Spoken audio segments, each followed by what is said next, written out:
Assalamualaikum warahmatullahi wabarakatuh. Waalaikumsalam. So, you know, blockchain is a very fascinating topic to discuss.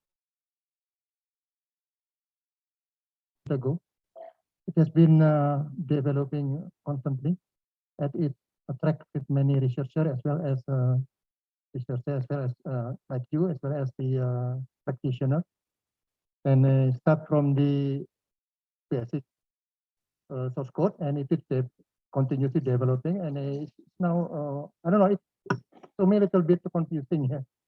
So, what is the eventually the use case of the blockchain? How it developed? But what I understand is that the network is not dominated by only two networks, right? Bitcoin and Ethereum, and everything is not finally rely on this network to being operated. So we are very fortunate this afternoon because we can hijack Professor Gupta finally, hijack her time. Yeah, we will have about 2 hours to listen on Professor Gupta lecture. Prior to hand over the class to you, I would like to read maybe shortly your CV. Okay. Otherwise, it can easily be discovered, yeah, or I just get it from the internet. Okay.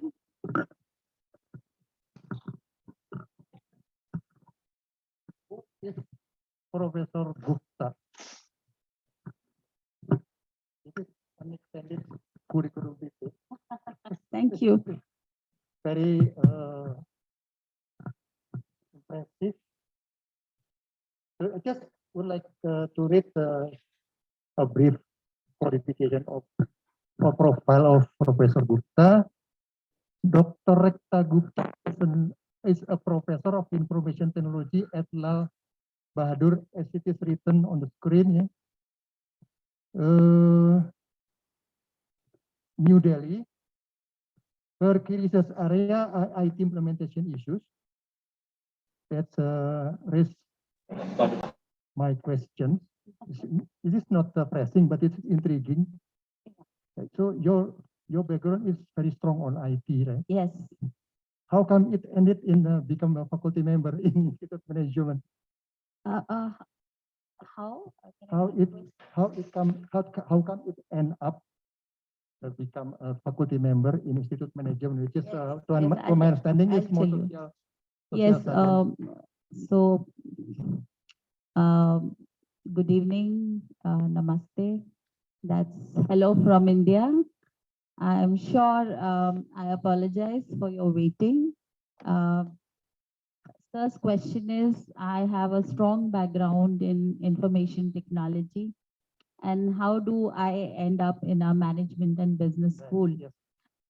In India, in management courses, we have lot of intervention of IT courses. I showed Madam Siskia our course structure. We run 2 programs, postgraduate diploma in management in research and business analytics. So that's how a lot of IT courses are taught now to management students. Yes.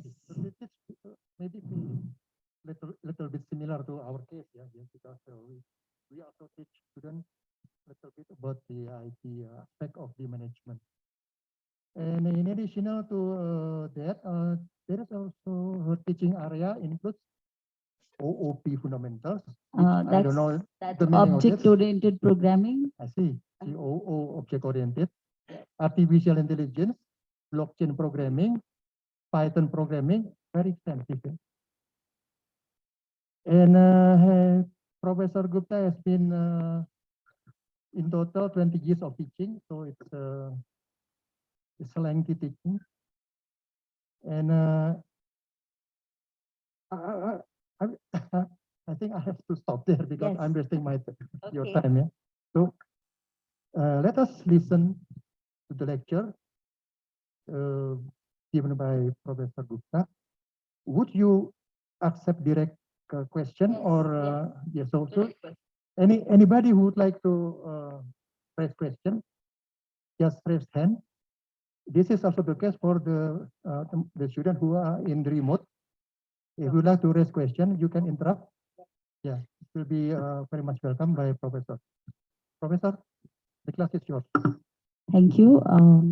First of all, I would like to thank Ms. Saskia, your department head, and also Mr. Gadang for giving me this opportunity. It's a pleasure interacting with Indonesian students. I am an information technology teacher, and I plan to take this forward interactively. I'm going to ask you questions. You have to answer me, and then only we will take it forward. Okay? So that's how we are going to start. So the topic which I have picked up is a combination of two. So we are going to see how much you know about blockchain first. And then I'm going to discuss two use cases which Indian government is working on using blockchain. So the use cases which I'm going to present is how Indian government is using blockchain in agriculture. That's the prominent sector of our economy. And second is how one state or province, as you call here, one state government has implemented for land registration purposes. So what's land registration? You buy a property. So the paper has to have your name. So you become the owner. So how blockchain can help in that particular process. Okay, next please. So what do we understand by blockchain? Can you tell me, Miss? You know about anybody here could tell me about blockchain in your words? Don't look here. If you use the words here, I'm going to ask you the meaning. So any idea about blockchain class? Last people at the last row. I'm sure I'm talking to you, sir.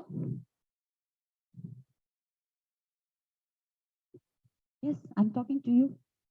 You are attending the class, so I'm asking you, what is the meaning of blockchain?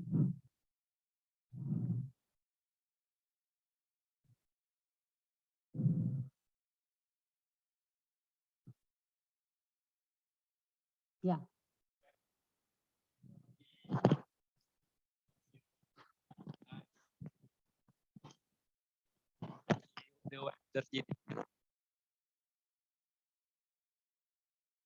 That's it. So can I use the same definition for big data also? Big data.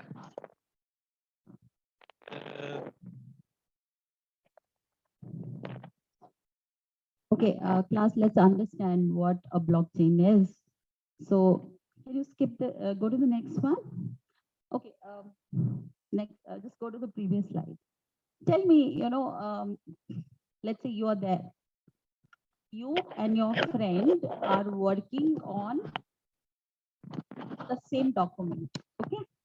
So maybe there is a report which you have to submit to Saskia ma'am. So you are at your home and your friend is at her home. Tell me how you will make one report.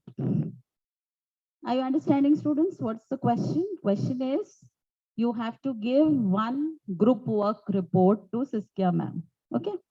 You are at your place, your friend is at her place. How do we make edits to the document? How do we make changes and then submit a single document by mail to ma'am? How will you do that, class? It's nothing to do with blockchain. Just tell me how in technology, how do we make reports together? What can be one solution? Yes, ma'am.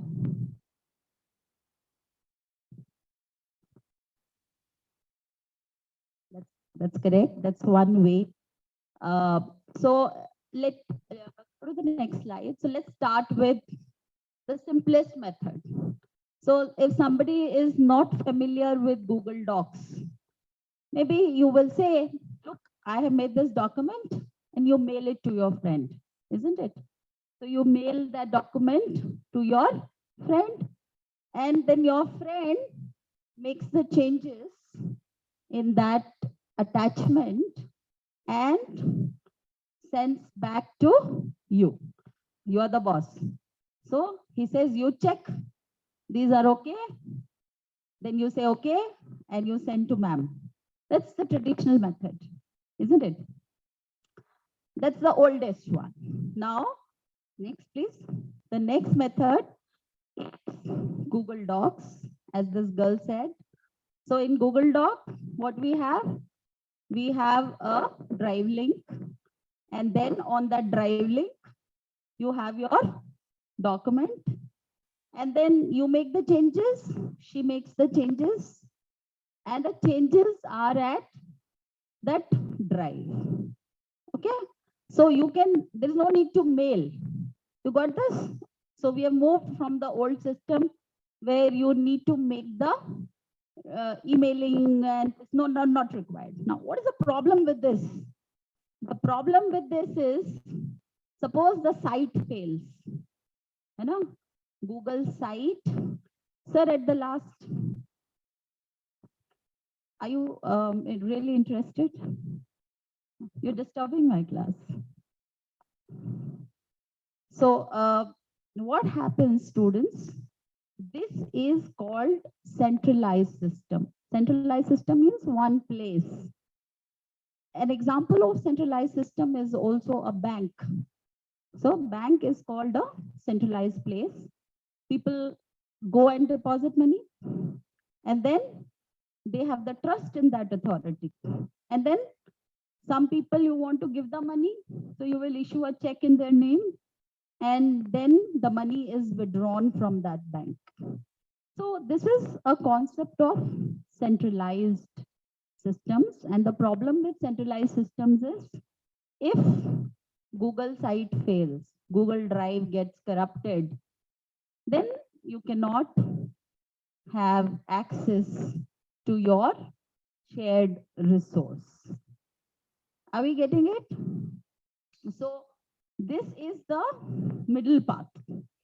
Now, what is the next approach? So we say, what is the problem with the Google Docs? It's a single point, the centralized point. So if banks go corrupt, you know what happens during economic depression? So maybe you're economic students. So banks went bankrupt and no one was able to get the money. Single point of failure. You have power grids fail. The entire city is without light. So here in Google Docs, if the Google site fails, the server crashes, you will not have access to your information. So students, if you have studied IT or technology, what is the solution of centralized nodes or centralized nodes problem? What system is a solution to centralized nodes problem? What do we say? How do we move from there, from the centralized point? We move to what kind of system? Yes, please. Yes, it's correct. Yes. So move to the concept of decentralized systems. So you see here, this is this one is an example of Google Docs. Everybody writing on the Google server. So if this goes out, everything is gone. So next we have the concept of decentralized. So decentralized is, you must have said when you search on Google, it changes to google.co.id maybe for you. For us, it changes to google.co.in. So in is in. So what they do is, this divide the work of this fellow into different. So this is for Indonesia, this is for Malaysia, this is for India, this is for Japan, and so on. So you divide the work. And what is the advantage of the doing this? Suppose Japan once fails, only Japan people are affected. All other points are working correctly. But the problem in decentralized is everyone is doing their own work. They're not working together. Okay, everyone he is adhering to Japanese people query, he is adhering to Indian people query, and so on. Everybody is doing their own job. So if we have to go for distributed system says you divide the work and everyone will work towards the same thing. It's like you work on the first part, I work on the last part, and somebody works on the middle part, and then we all get the parts of the document, something like that. So your blockchains, can you go back to the first slide, please? Yeah, this one.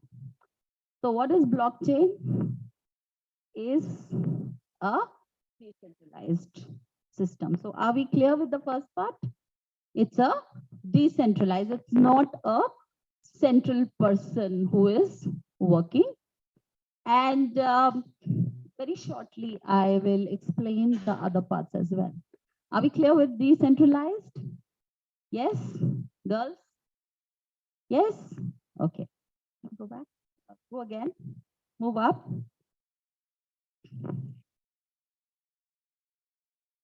Yes. Now, what happens in this decentralized system? I will work on my copy. Assignment to ma'am. Working on our copies. And then how do we submit one document? That consistency, the final document, the correct document is taken care by somebody, and that somebody we call internet. Is it clear? So everyone is working on their copies because we said decentralized, we didn't say distributed, we said decentralized. So everyone working on their own copy, and somehow somebody is making sure all the changes are combined. I'll show you how this happens. Next, please. Next, please. Yes, next, please. Next. We'll come back to this. This is a very beautiful example of how a blockchain works. So students, blockchain works on the principle of public ledger. There's a term called public ledger. Now, what is public ledger? So let's say there are 4 people in a group. Okay. This, for example, there can be hundreds and thousands in a blockchain. So let's say there are 4 people, Alice, Bob, Jane, and Eve. Okay. Now,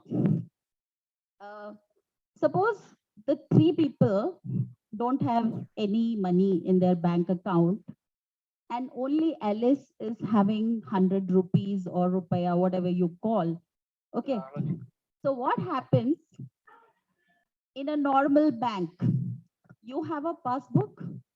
I'm sure some of you have money in your banks. Yes, the students. So your passbook will show you 100 rupees, but it is not known to that lady, isn't it? It's your passbook.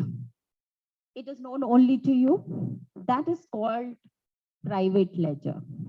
So our banking system, they work on the concept of private ledgers. Private ledger means my information, I only know it. But blockchain, it works on concept of public ledger. Now, what is this public ledger?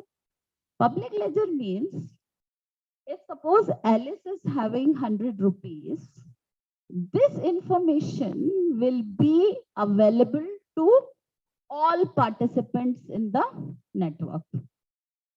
In a permissionless means anybody can join the blockchain. In permissioned ones, suppose you authorize Bob, Jane, and Eve to see the ledger of Alice, then they can see it. So we have different structures, but the most common one is permissionless, where anybody can see anybody's account. So you have to imagine that way. So it is a concept of public ledger. Okay, next please. So everybody understands she is having 100 rupees. So this is how they maintain the record. Next, please. Now let's see. Suppose Alice wants to give 50 rupees to Bob. Alice wants to give 50 rupees to Bob. So what happens? Everybody is having this information on the network. Alice is having 100 rupees. So it's there on Alice sites and Jane sites and on Eve sites. Next, please. So what happens when she starts this transaction of giving 50 rupees to that fellow? This is recorded like this. Alice wants to give 50 rupees to Bob. And this transaction is recorded in everybody's system because it's a public ledger. Now, it gets added to the list of transactions, provided it is valid. Matlab, valid means she has the funds to give to Bob. So now we know she has the funds because she wants to give only 50. She's having 100. So this is now added to the transaction list. Okay. And not only that, it gets added into everybody's list, everybody's ledger, because it's a public ledger.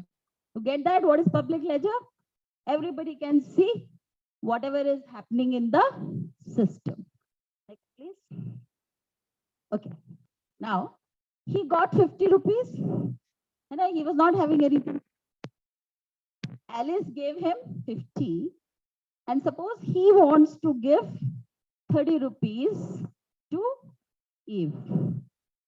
Again, everybody will see, or this is a set of algorithms which are called consistency algorithms in computer science. Somebody has to see, can he give 30 rupees to Eve?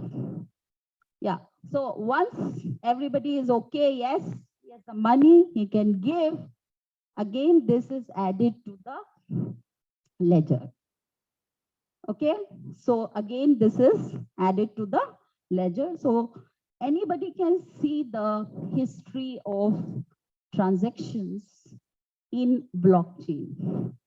And not only that, tomorrow, you see what is the advantage of public ledger? Let me explain. Can anybody tell me what can be the advantage? We'll discuss the disadvantages later, but what can be the advantages?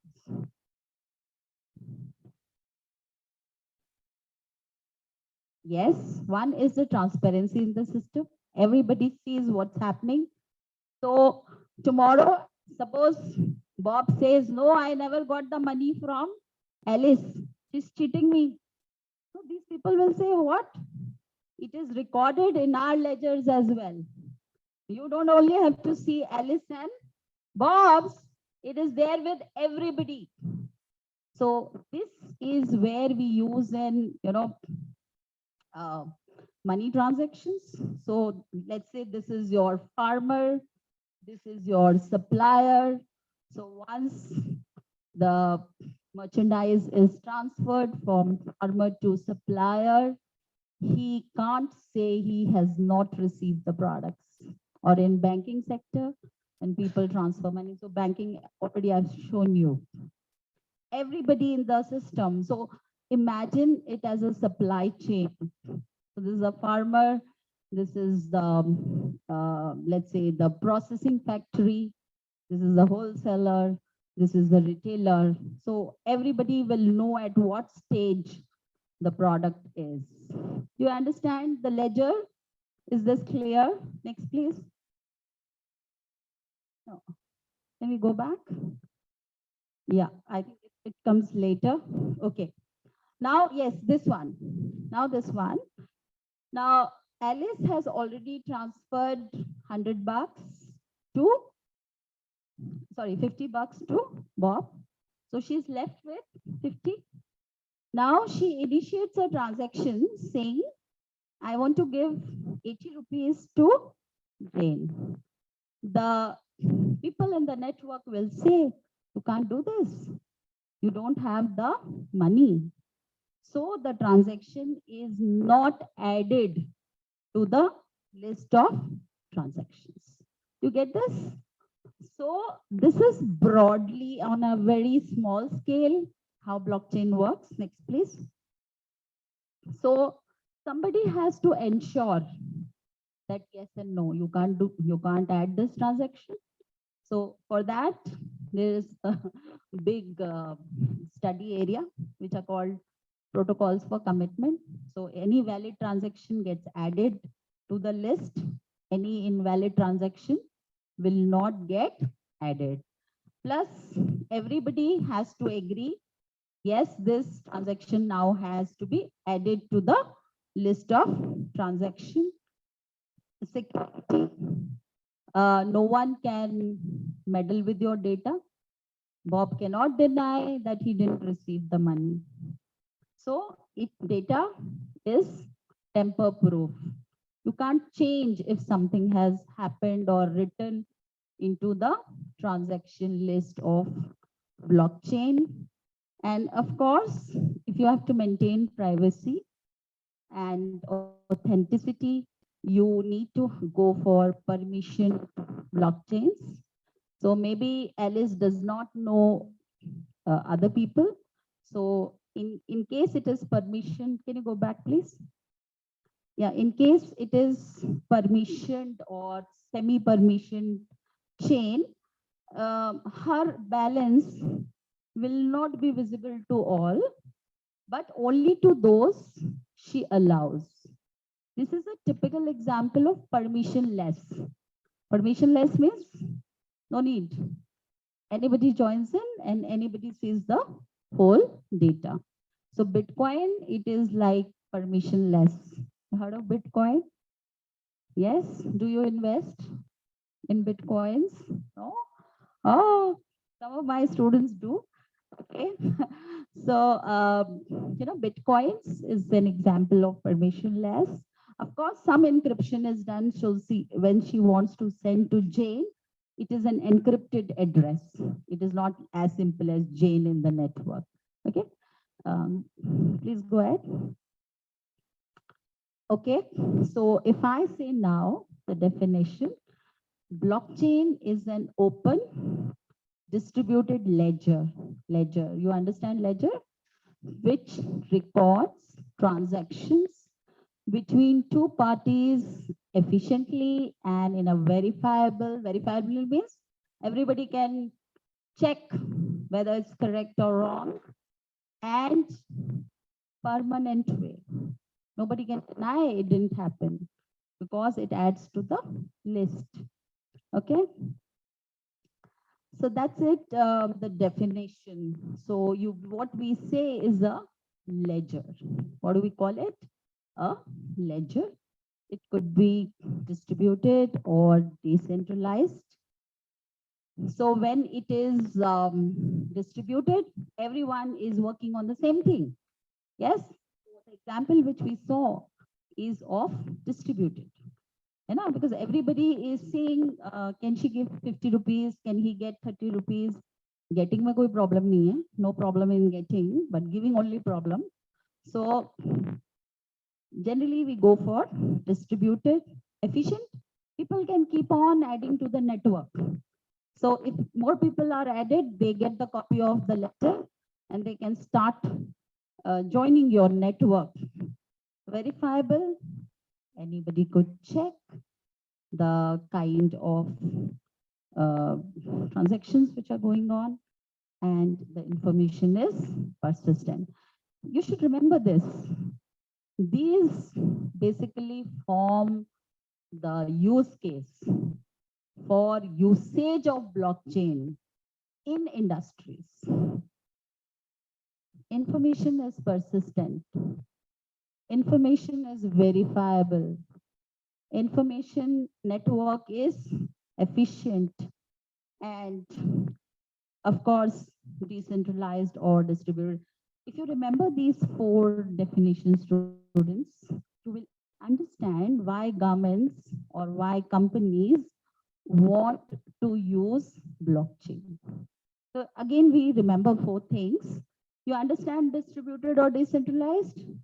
Yes, distributed means everyone is doing the same job. Efficient. Today I showed you four people. The same thing can be scalable to entire class. You just take a computer system and join the network. Then verifiable.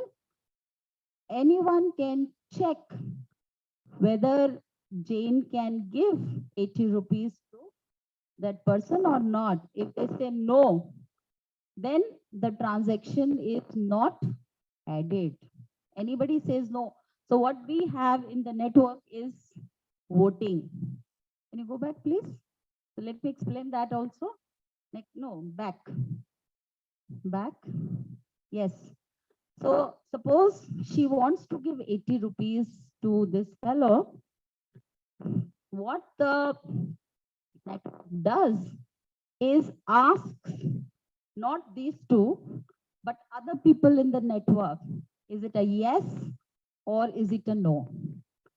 So when they say no, and that in majority, they may be friends of this person or this person who may say yes, but majority of the people in the network you don't know, and we always take majority voting. Okay, so all that, go back, go again, please. No, forward. Come under consensus. Consensus is we agree or not. So voting consensus is there. So forward, please. So if you remember this, it will be easier for you to understand the use case the governments do. I hope it's okay. Any questions? Is it clear? Yes, you find it okay?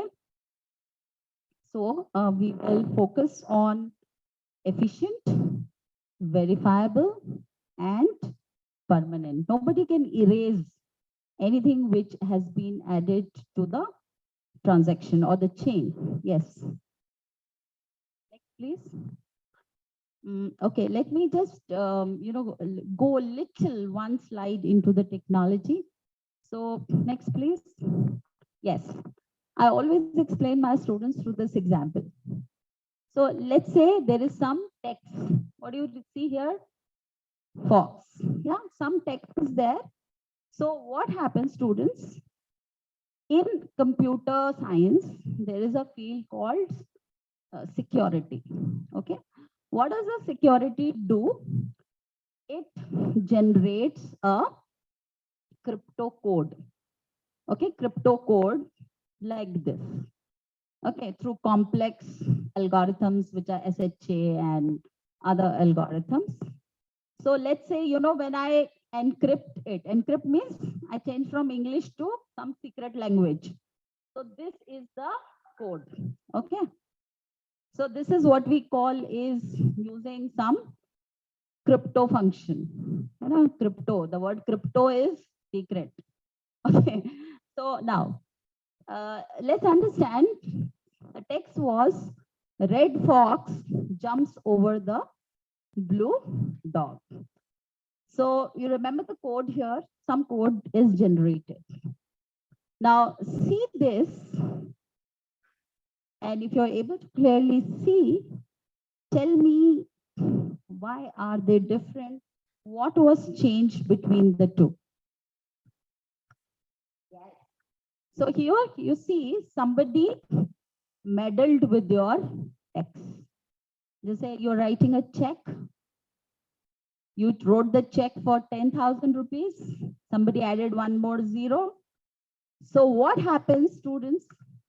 This over, it's an example where we show somebody changes your input. It changes to OUER. This is a simple change. Now, can you see the change in the digest? The crypto code completely changes. And this is the power behind the security of blockchain. These functions are the power behind the security of the blockchain. So in this, what happens? Again, there is some change. So here, another change, another change. Somebody is meddling with your documents or maybe your money. The digest is completely changed. Okay, next please. Next please. So what we do is, I'm just going to very briefly explain you. So we have a document, okay? And what we do is we make the document go through the hash function and it generates that number, the pink one on that side I showed you, yes? Then there is another document. It will also get a the number. And we will combine the numbers of these two. Again, make it go through the hash function. And this will become this. And then again, this with this side, you generate this. Now, if somebody changes in your documents all the way through, what happens? Hash is going to change. And moment hash changes, the person knows somebody has meddled with your documents. Can you go back, please? One slide. So what happens in blockchain? You have transactions. And as, let's say I can hold 10 transactions in one block. Moment my block is full, okay? Moment my block is full, I take that full block, compute the hash of that block, and then I put that hash in the next block. So what are the other things? Other things is start number of the block. So first block, let's say we call it the 0th block. Then we have a concept of miners who first finished the block and a timestamp when was the block created, and you start with a random hash. So this is H1. H1 is added to in the hash function of H2. Okay, can you go ahead, please? So let me show you another one. Another one. Okay, another one. Yes, another one. Another. So I'm not going to go in details for this. Yes, next one. Yes, can you see this here? So the hash is added into the previous one. So this one is added in the next one. So if tomorrow you change this transaction, Bob says, no, I never got the money. So he may erase this from here, but moment he does this, this changes. And this already we have put in the other block. So other people in the network will say, no, this is not matching. So that's how security is taken care in the blockchain. No one can change the set of transaction, because what we do is once we have the transaction full, we generate the hash. And this hash goes into the next block. So tomorrow, if somebody says, no, no, she didn't give me 50 rupees, he rubs this, immediately this hash would change. But all the people in the network, they already have the previous hash. And as I told you, if there is a dispute, there is always voting. And if it is voting, you know, majority will say, no, he is telling lies. Is it clear? So now you can move to the use cases slide. Skip this. Skip. Next. Next, please. Next. So a lot of things, but I'll come to the, yes. Let's see the applications. So some technical things, which is very basic for you to understand. And of course, you must have heard of cryptocurrencies. Any examples? Cryptocurrency? Bitcoin, Ethereum, yeah. And what are cryptocurrencies used for? Payments.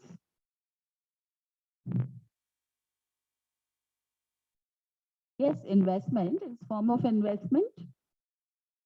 Trading, yes.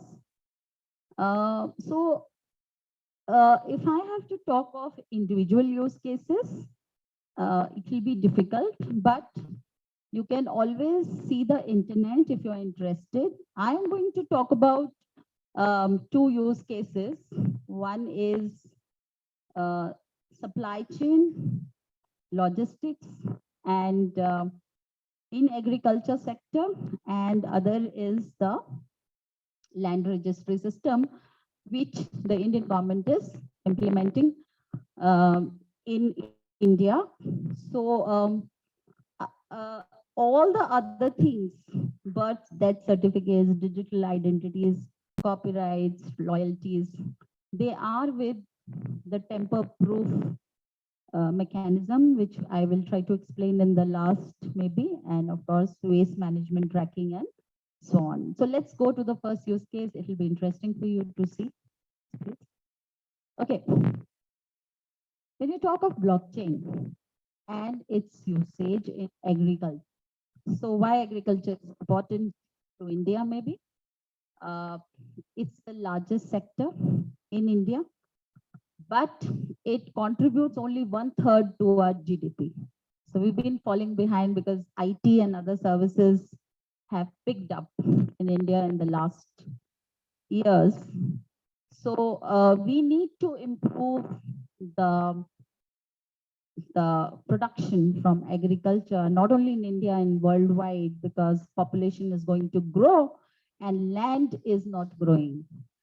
And coupled with problems of pollution, soil fertility being going down, use of more pesticides, soil becoming alkaline, the problems are many. And in India, we have a lot of food wastage. It's because it's fresh vegetables and fruits are perishable item. We don't have a lot of cold storage facilities. So to track and keep in usage, keep everything under control, government has thought of blockchain as one potential solution. The Indian government is still to recognize cryptocurrency as a valid currency. We do not recognize any Bitcoin, or it's all unofficial black money in India. But in the recent budget, they said, okay, you can pay 30% of the tax of the value of the Bitcoin which you have. This is the first step forward. So let's see how actually it solves the food problem. So we have 4 cases: crop and food production, food supply chain. How, with the help of blockchain, can you take care of weather crisis, sudden rains, windy conditions, and managing agriculture finance. So by agriculture finance, I mean the crop insurance. So I'm sure you are aware in our government, in our country, government gives crop in water supply, and we have a land where we can have excessive rains or we can land up with droughts. So how to transfer farm,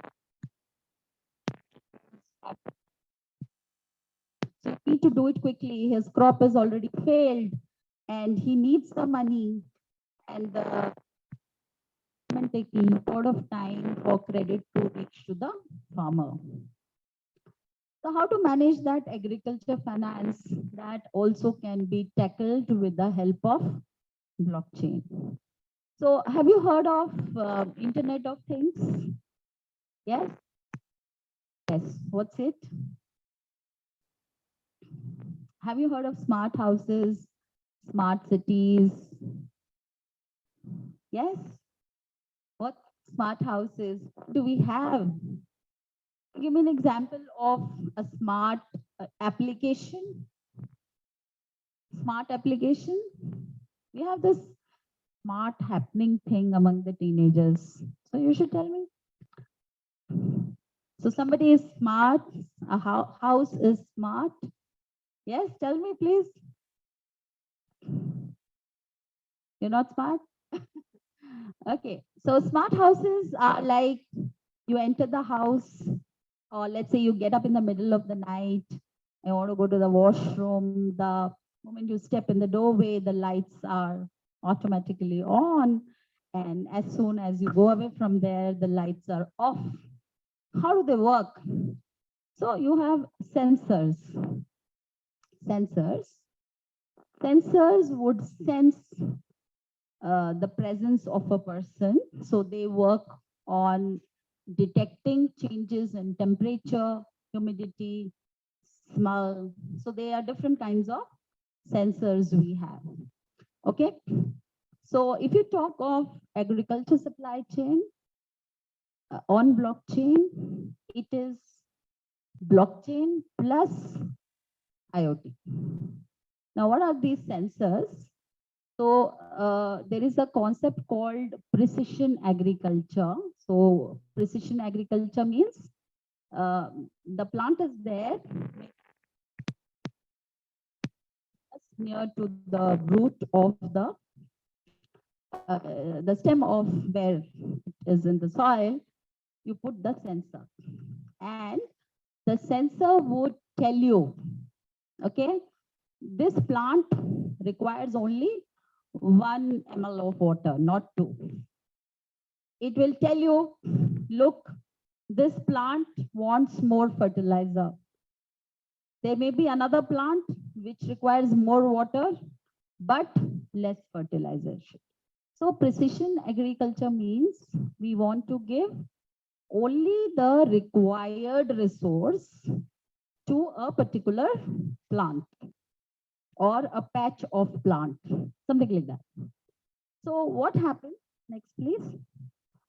So we'll take the first use case.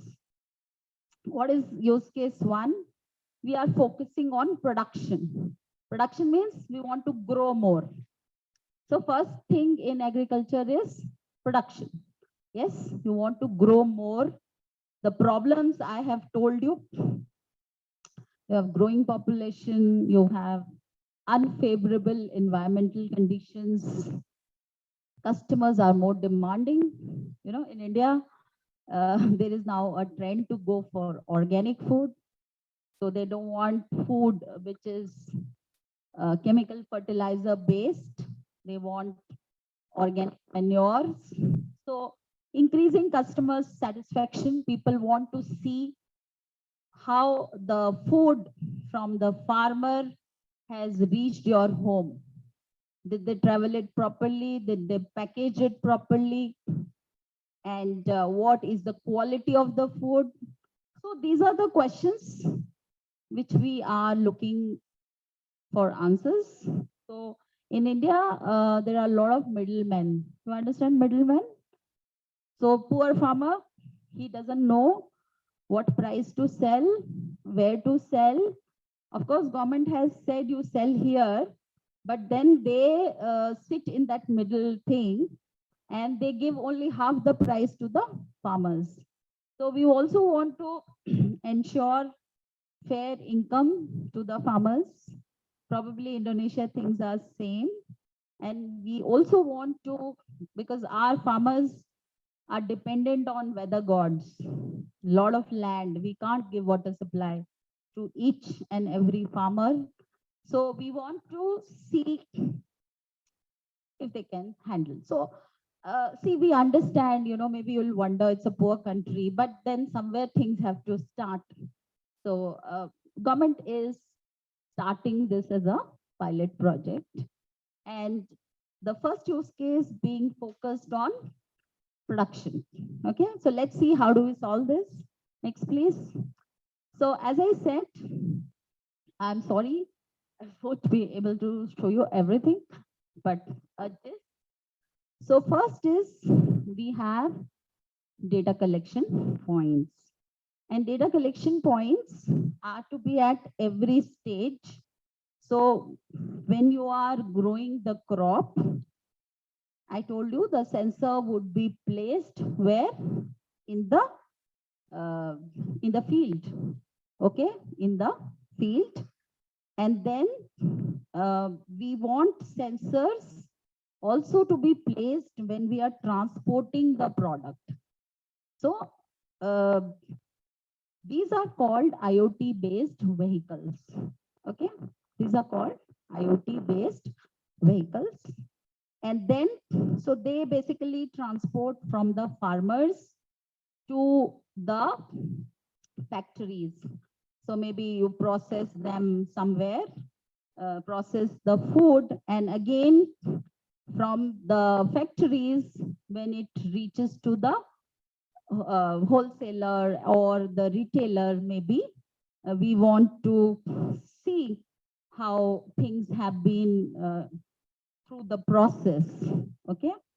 So what is there is you install IoT at each of your stages. Each means every stage. Okay, next please. So these are the IoT will collect the information. So this is, we'll see how what we do with the data collected at each stage. So maybe here the data as I shared with you, what is the temperature, what is the pH of the soil, because if it is more acidic, you need to add alkaline fertilizers and vice versa.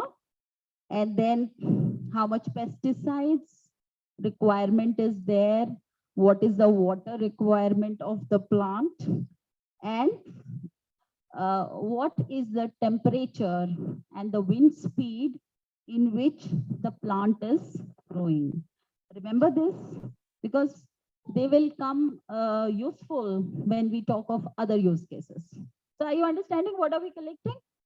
How is the plant growing? What are the requirements of water? What are the requirements of pesticides or fertilizer? And is the growth proper? What is the increase in growth, or is it not growing? And weather, so what was the weather on that point? Today was what was the weather, and so on. So you collect information. This is during the production. Here, when it is getting transported, so suppose we say how's the color? So when you are transporting, does it become dark? So it's an example of quality control parameters. That will be the freshness of the fruit, the color of the fruit, and other things. So we use transportation data. So transportation data, every day it will tell you So how is the taste of the food? Maybe you, for food, you have 100 parameters on which you check. And once it reaches the factory point or the processing point, you will collate those information with the food safety requirements. So in our country, there is a body which governs the health of edible products. So your edible product must conform to the standards which are set by the government. I'm sure when you buy a food product, it has to have that FSI standard or something like that. Yes. Same way, when it hits the stores, so you want to trace the consumers who bought your food, how much the retailer sold it for, so that you give a fair price to the farmer. Then the taxes, how much tax was this government project, so they're interested in the tax amount. Is the retailer giving them proper taxes? And is compliance adhered to? Like you cannot sell rotten fruits or poisoned fruits or something like that. So these are the data collections. Yes, please, next. Now this is the middle stage. Here, no, go back, this one. Here, now we are talking at this stage. Yes, please. Yes, so the type of data collection points you have understood. So I showed you the list. Yes, temperature, this. Then here, quality parameters. So let's say all that data is processed. We'll see what is processing. Processing is done by machine learning algorithms. We'll see that. So suppose your data is processed, and what happens? There is a term which is called smart contracts. You know what is a contract? What's a contract? Forget about smart contracts. Let's say you are buying or selling a property.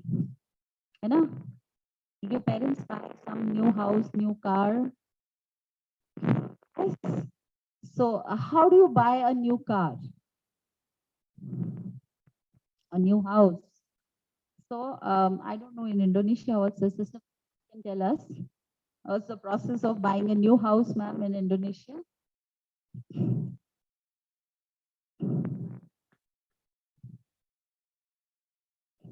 Yes, yes. Is signed. He is selling and you are buying. That's a contract. What's a smart contract? Now, smart contract is a piece of code. Matlab, it's a program which executes automatically when some conditions are satisfied. So let's see what can be the condition. Farmer says, I'm going to supply you 10 kgs of bananas. Okay. And the shopkeeper says, okay, I get your bananas. I will transfer 1,000 rupees into your bank account. What are the conditions? Two conditions. I supply 10 kgs. Yes, farmer says. So farmer is one person and shopkeeper is another. So they sign a contract. And the contract is, farmer says, I'm going to give you 10 kgs of bananas. And moment shopkeeper says, yes, I got the bananas, what will happen from his account? Digital payment is done to the account of the farmer. That's called a smart contract. So what happens, students? When the authority which is doing data processing says, yes, we got the information about the plant, about the retailer, about the transporter, They say yes. So maybe they give payment to the agency who is maintaining those sensors. Are you getting this? So there is a smart contract. Okay, so this is one case. And then all that information which was gathered is now stored in blockchain. Now, why blockchain here? Now you see, today I say is 18th October. Yes, 18th October, the temperature was in Indonesia was rain, too much rain. And plant does not has excess water. So that sensor gives you this information. Sensor will say what? Too much rain and lot of water in the soil. And your crop is, let's say, an example of a crop which doesn't require water. And what happens, students? Every day the data is getting logged in. And it happens continuously, let's say for 15 days, and your crop gets destroyed. Now, the poor farmer, now the insurance agencies, they do what? They get the data from the blockchain. It's there. The farmer says, why do you ask me? It's there on the blockchain, the sensors. Now credit me the insurance. So that is how, that immutable property. Once you have written, no one can change it. And the government need not ask a third party person, go and inspect. He will say to the farmer, you bribe, give me some bribe. I will then write the report. Everything is there. You understand? So everyday data is there. So farmer and the government, because this generally is maintained by the government, because it's a government project. So government doesn't have to go anywhere, does not want have to employ an inspector. They can just say, please see the data from the blockchain. Are we understanding it? So this is an example how we can manage weather crisis. As the third use case, which will come at. Yes, please. Go ahead. So who will consume all this information? So we have the data which we have stored on the blockchain. Now is the time to use the data. So how can we use it? So land usage. Maybe one part of the land is more fertile. The soil is very good. The sensors report that every day. We don't have to use more manure there.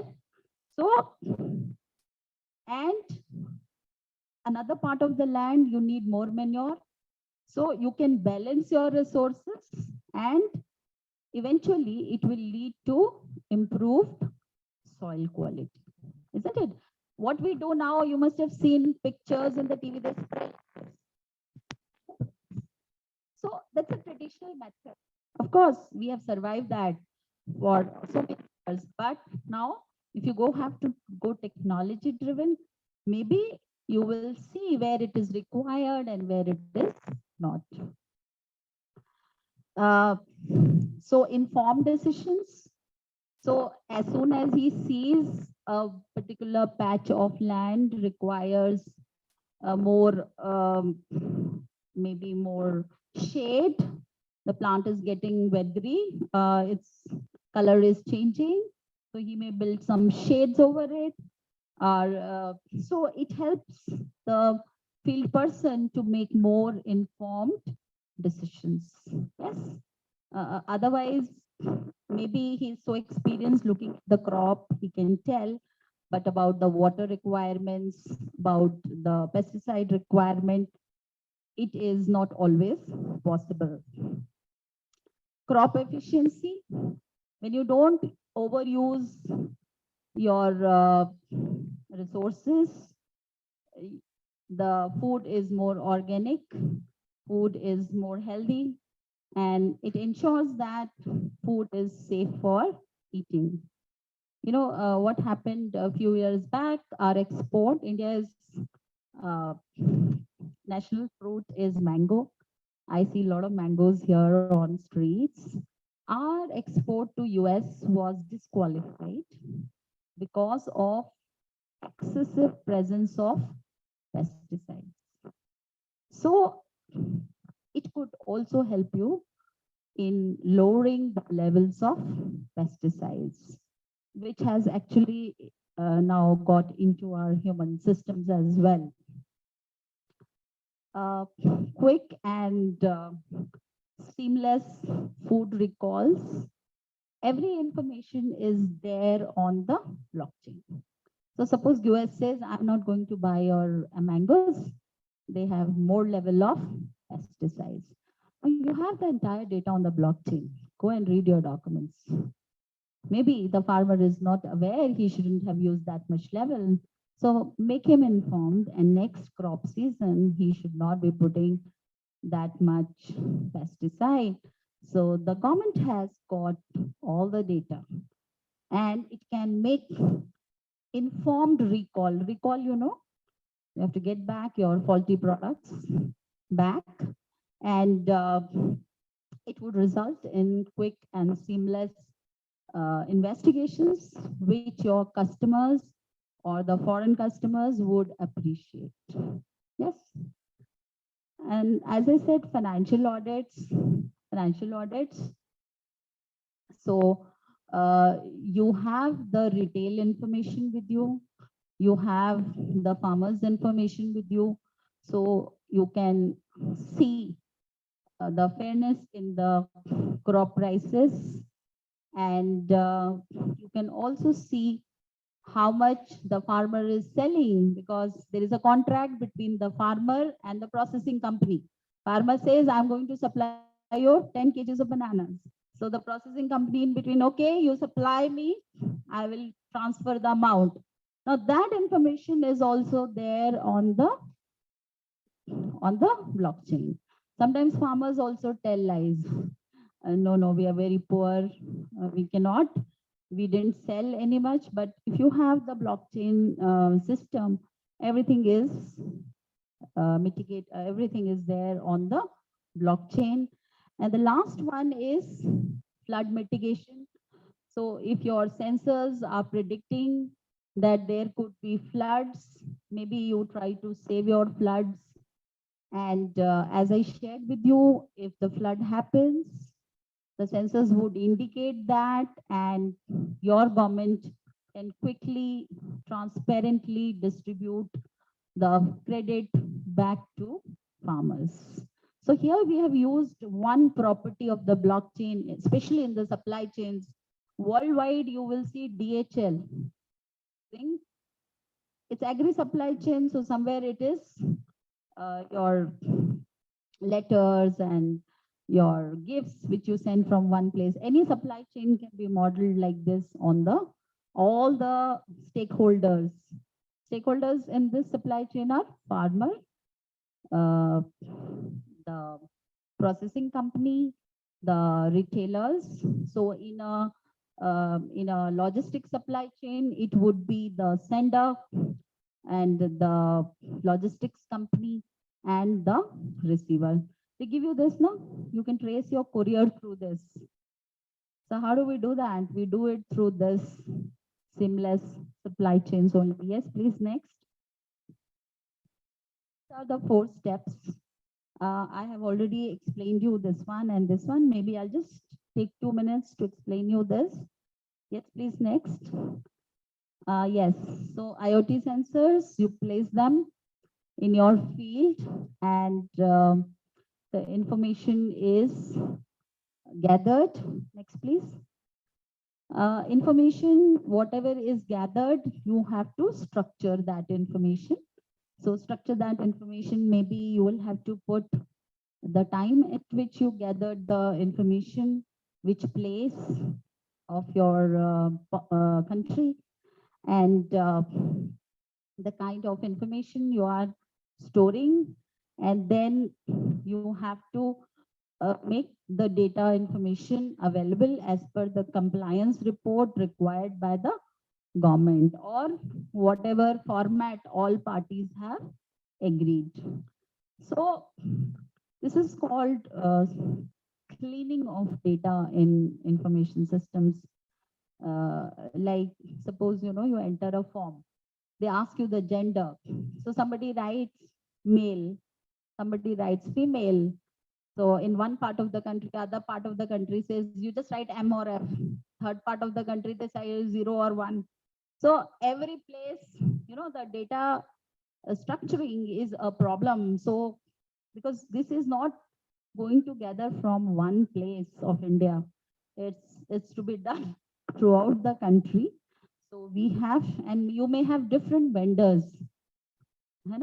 Sensor suppliers may be different in different parts of the country. So as I see, you also have a lot of islands. So you have to structure, make it compliant for everything is to be standardized. So any data collection, students, please remember, cleaning is a very, very important uh, aspect. It's a big industry.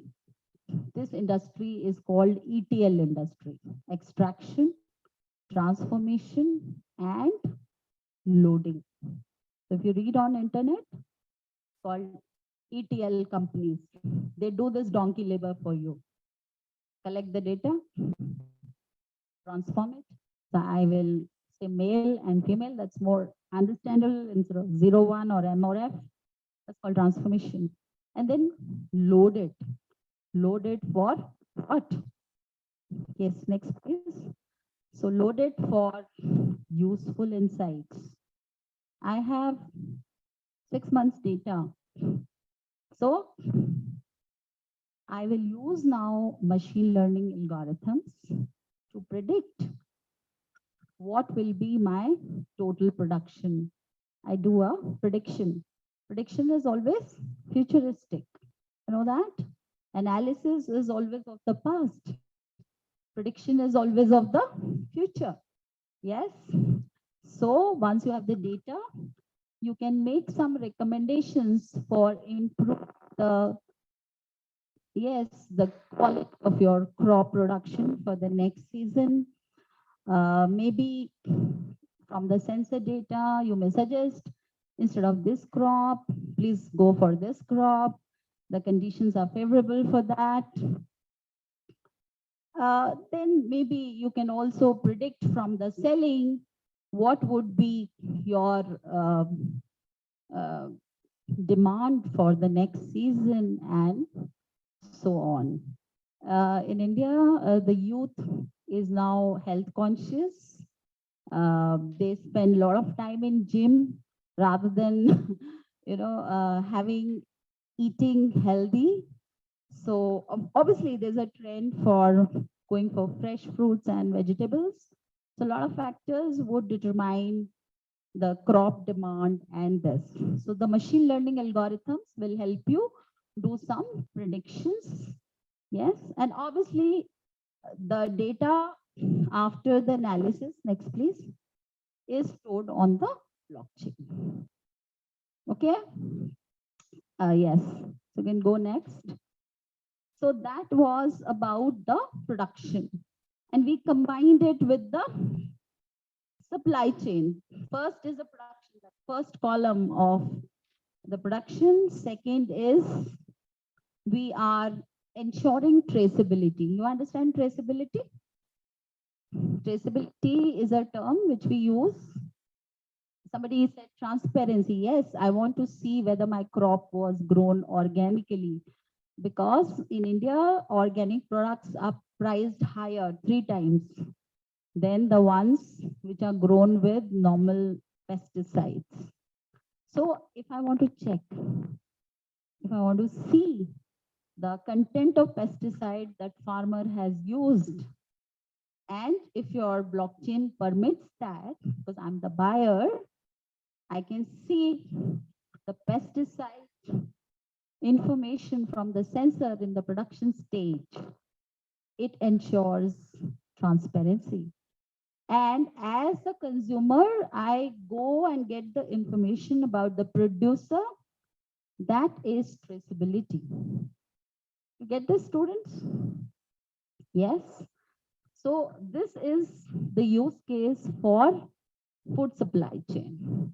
As I shared, the government can recall the products and so on.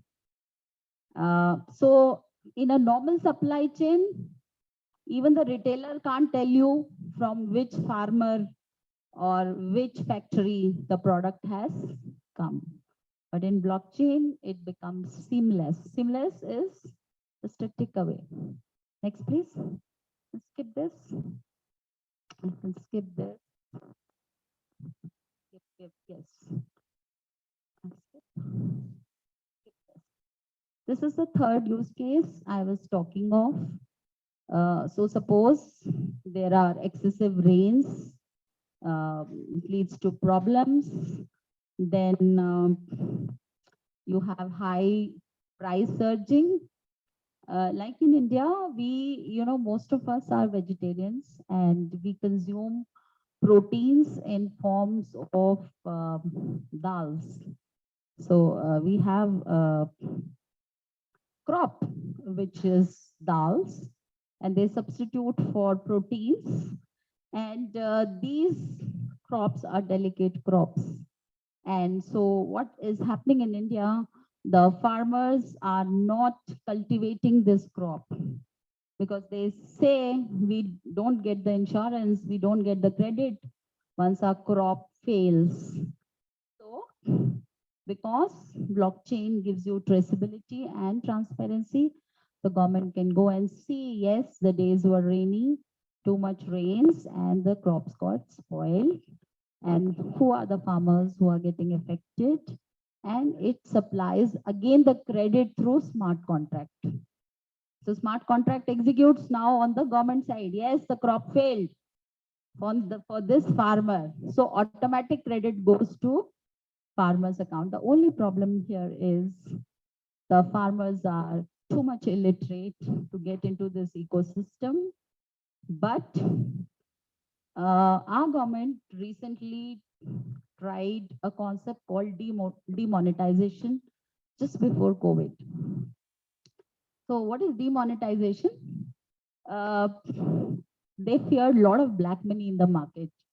So they recalled a particular currency notes, which they feared people were publishing on their own. So because of that, even the local farmers and villagers, they became digital payment savvy. So everything has a consequence, and even in the small tea shops in our country, they will show you the Paytm or wallet card for now the payments. So still in India is a lot of way to go ahead. Farmers to receive payments through smart contracts is what we envision. Hopefully we'll do it. Next, please. Skip this. Skip, skip, skip. Yes, that's the agricultural finance. Indian government also gives loans to subsidies to the farmers. And again, through the smart contracts, if they register, the subsidy amount can be credited to the farmer's bank account if required. And government can also monitor the price at which they are selling, because the illiterate people, they are forced to sell to middlemen at a lower price. But if they enter the blockchain, it would be easier for them to get a reasonable price for their crops. And it also relieves them of the liquidity constraints. So they can transfer money for their crops, seeds, fertilizers through digital payments instead of having handy cash, which the poor people generally tend to spend on other things. So that's the agricultural case the Indian government is working on. I hope you have got a gist of it. Maybe you can read more from internet and government sites. And if you have any questions, I can take on this topic.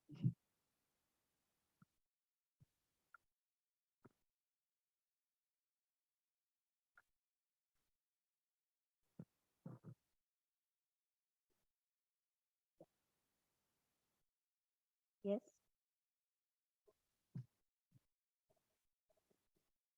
Yes. Is it basically? Uh, it is actually in this case because the central authority, it's not actually a case of decentralization. So we still have the government as the major player, or we have, let's say, the distributor or the retailers. So basically, these are kind of permission blockchains. Yes, permission. See, what I say permissioned in this case, the number of farmers who would be supplying to the factories and the retailers or wholesalers who are buying from the factories, they give consensus to join the, permission blockchain. It's like if I have a company, Telkom University, and all the students become a part of it by permission. Okay, so in the production case, Yes. what type of smart contract is being used?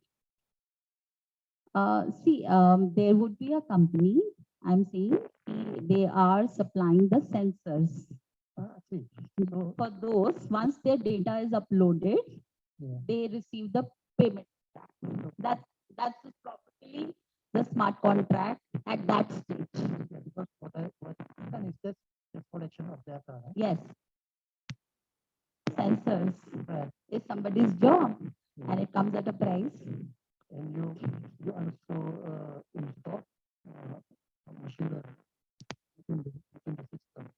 Yes, the data from the machine, data from the sensors is first of all structured and then fed into the machine learning algorithm of prediction. Okay, so is there any chance that we cannot get right.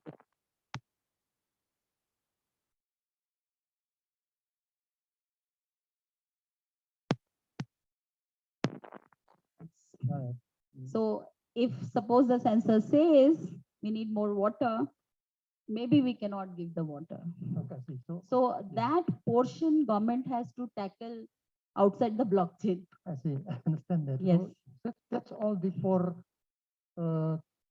use cases are all in operation now, or is it?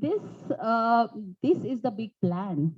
It is started on a pilot project in agriculture.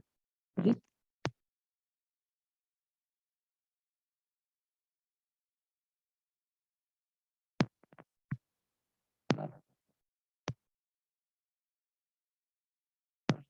don't know whether maybe there is a handicap in a cost.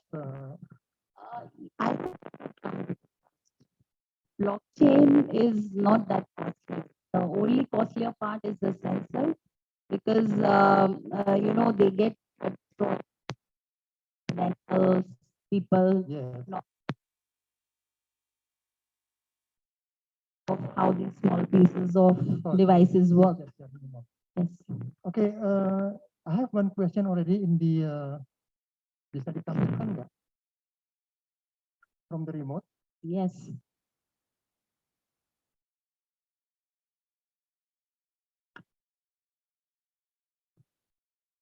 Tampil di sini nggak bisa ya? Di sini nggak bisa? Di sini? Nggak kebaca, itu kecil banget.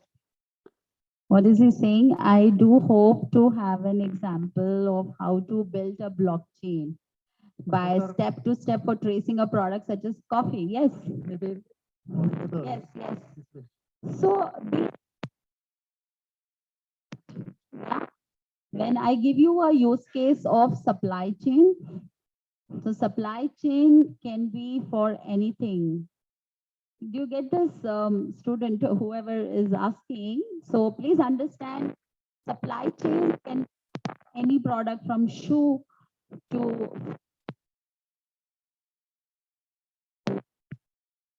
pin. Traceability, transparency, and efficiency of the supply chain is what we are looking at. So as I understand, coffee is your popular drink. So I hope your government traces the traceability of your coffee, not like you to go to Starbucks. Yes. Does this answer your question? Bu Iin masih di line? Mau Ya, Pak. langsung Bu Iin? Pak Gadang, can you hear my voice, Pak Gadang? Yes, yes, yes. Clearly, Bu Iin. Hello, Prof. Nice to have your speech here. Actually, I want to come, but I have a cough, so I cannot come. Yeah, I want to know actually how we can build step-by-step blockchains to trace a product just like coffee, for example. To our experience, when we build step-by-step blockchains, we find out very unstable software, for example, from IBM. We always find error in all the process, almost cannot be confirmed.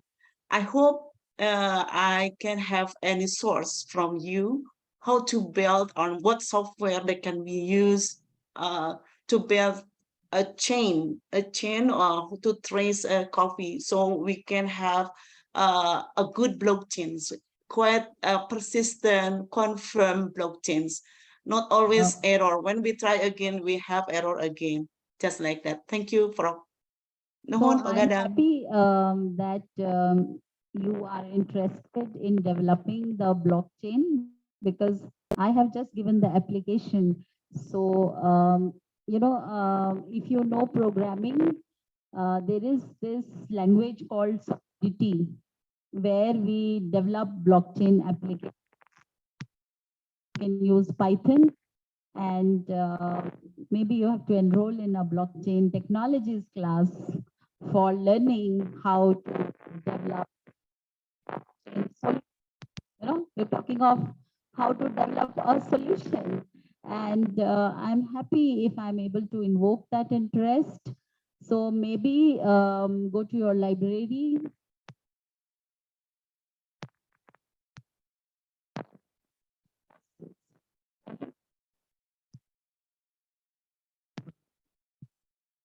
Sorry.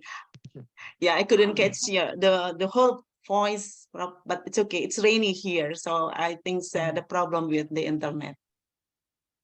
Okay. So you are right. This is the Indian company, Hertz, where the collaboration is done with the Indian government.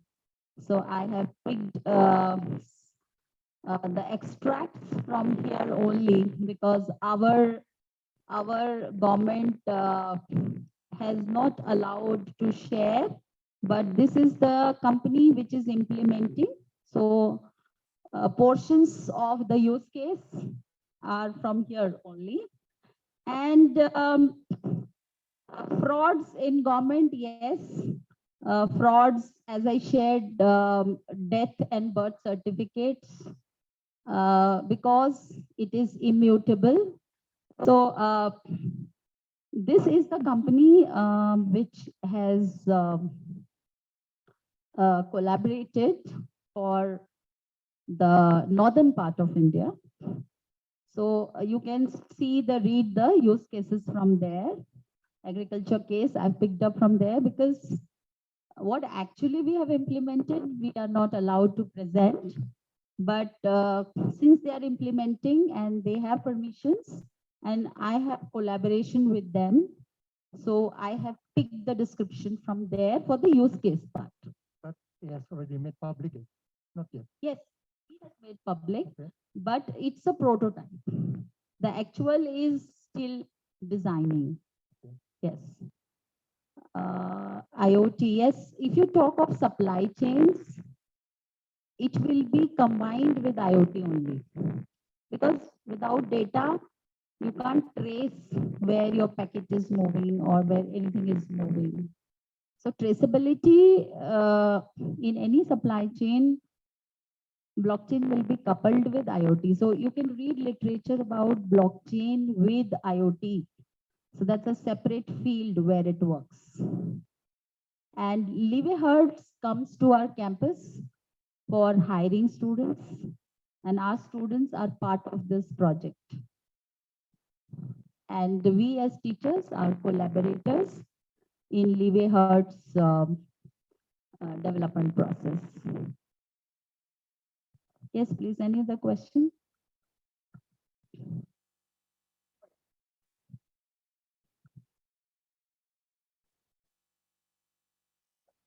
No, blockchain does not control the temperature. Blockchain just gives you what is the temperature. The monitoring is done by people who will machine learning algorithms to see whether it is high or low. Yes.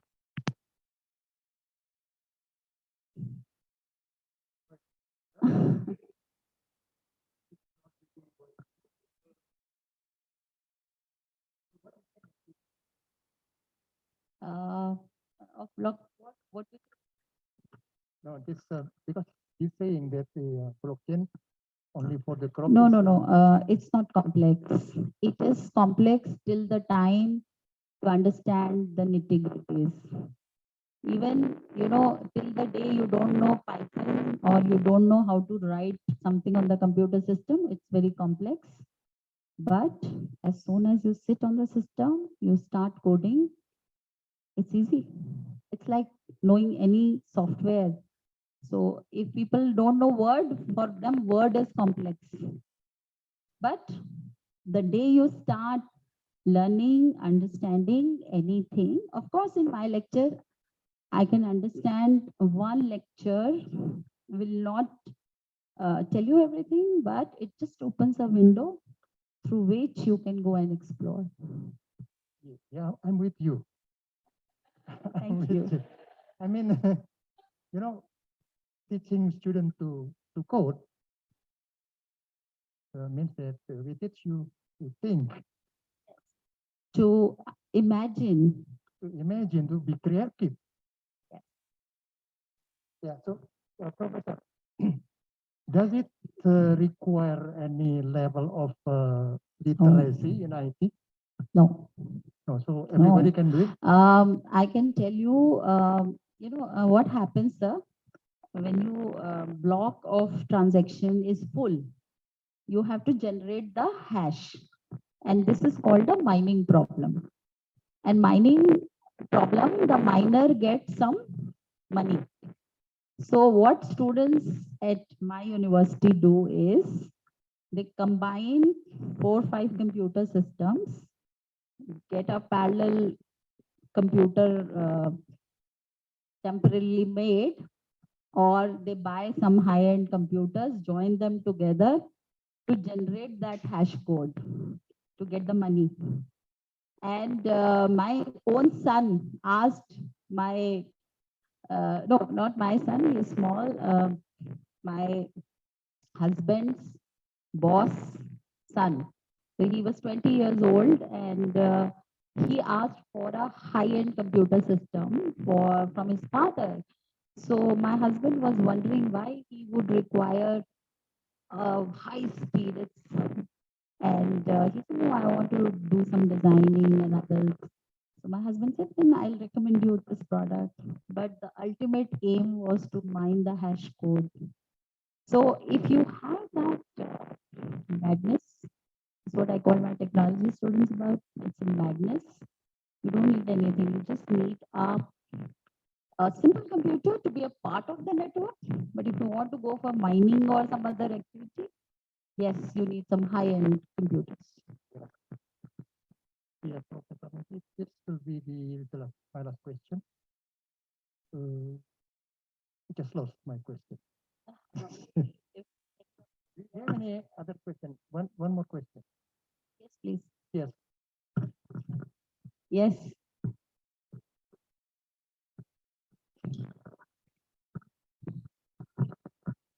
Okay, thank you for the time.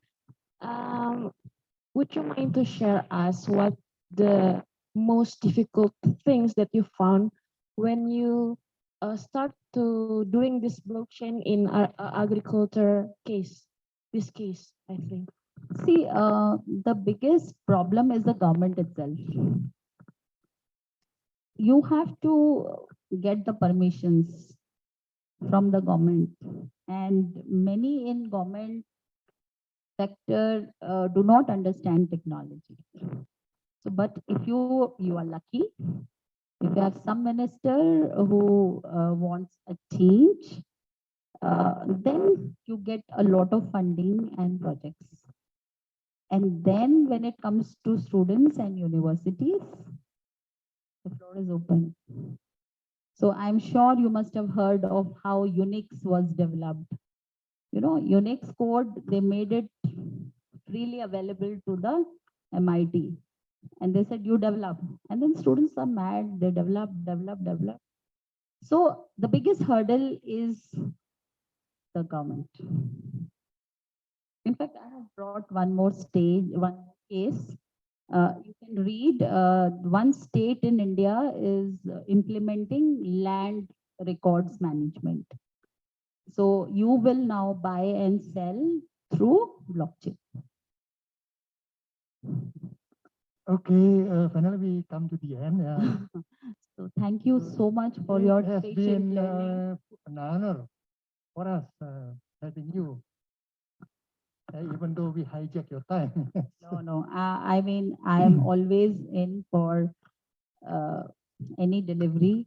Maybe I'll request ma'am to also enrich our students and sir. And in future, if you have any queries, my email I have mentioned on the first slide. You can write to me for books or materials. I'll be happy to guide you. And you can look at our students.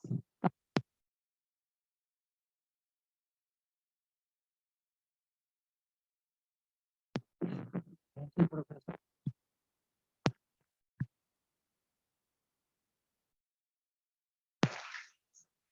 So if the students are happy to share anonymous feedback, I would like to have that. Yes, okay. So, Thank you. thank you very much. Yes, sir. And thank you, students, for your time and patient learning. Thank you.